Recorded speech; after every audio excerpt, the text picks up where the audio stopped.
जय भीम दोस्तों। जम्मू कश्मीर में हमारे जवान शहीद हो गए, उसके बाद का जो घटनाक्रम दिख रहा है वो बड़ा ही अफसोसजनक है। 370 में साफ दिया हुआ है कि भारत का राष्ट्रपति उस राज्य से, जो राज्य प्रभावित है, उस राज्य से के लोगों से बात करेगी और जो अधिमिलन पत्र में सिग्नेचर किए थे भारत के लोगों ने और कश्मीर के लोगों ने, तो उस सिग्नेचर में जो तथ्य दिए गए थे उस तथ्य के आधार पर ही डिसीजन होगा। राजा हरियौध सिंह थे, उन्होंने बाद में भारत में जब उस पर आक्रमण हो गया तो भारत सरकार से वो सहायता मांगा।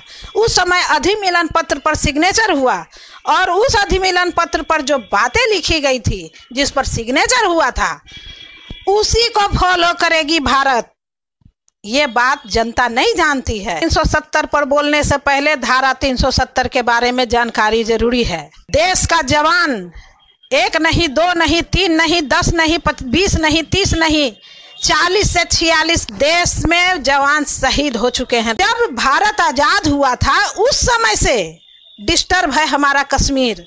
उस समय से पाकिस्तान इसी तरह से आतंकवाद को भेज करके हमारे जवानों को शहीद करवाते जा रहा है। भारत सरकार ने आज तक डिसीजन क्यों नहीं लिया? क्योंकि जो धारा 370 कहती है वो देशवासियों को बताया नहीं जाता है। बस इसी तरह कुछ भी टीवी चैनल में चलाए जा रहे हैं, लोग उनको देख करके बवाल मचाए जा रहे हैं। दोस्तों, मैं we the people of India से नाराज नहीं हूं, मैं नाराज उस पॉलिटिशियनों से हूं जो संविधान पर शपथ लेकर के यह देशवासियों के लिए संकल्पित होता है कि मैं भारत को अक्षुण्ण बनाए रखने के लिए कार्य करूंगा। तो इस तरह से विवादित बयान दे करके भारत को अक्षुण्ण बनाने की कोशिश है। जनता अपने हक के लिए जब सड़कों पर उतरती है दोस्तों, तो जनता को कभी टेररिस्ट बोल के मारा जाता है, कभी धर्म को आगे बढ़ा करके मारा जाता है, कभी जातिवाद के नाम पर मारा जाता है। उस समय क्या होता है? तो दोस्तों, हमारे देश का पॉलिटिशियन है, सच बात नहीं बताता है।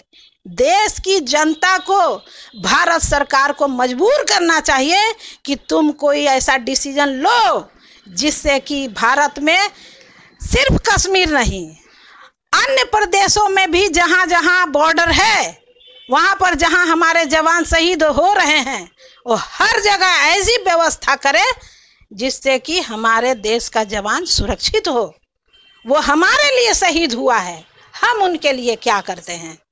तो दोस्तों, इस तरह से कुछ ऐसे डिसीजन लेने पड़ेंगे भारत सरकार को। ये तभी संभव है जब we the people of India यह चाहेगी। 350 रुपया या 500 रुपया खर्च करिए, चले जाइए बुक स्टॉलों में, भारतीय संविधान पर खरीदिए और उस पर देखिए धारा 370 में क्या दिया हुआ है, कैसे देशवासियों को गुमराह किया जा रहा है।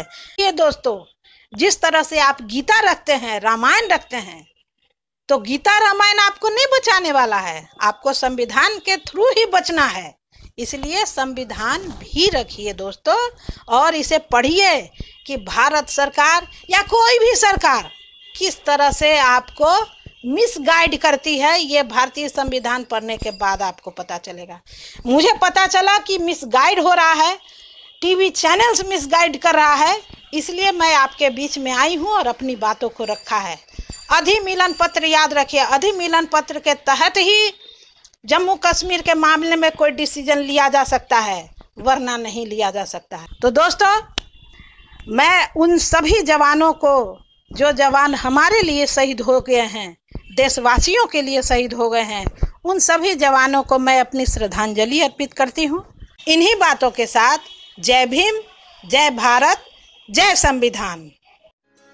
भारतीय संविधान हम सभी के लिए बहुत सम्मानजनक ग्रंथ है।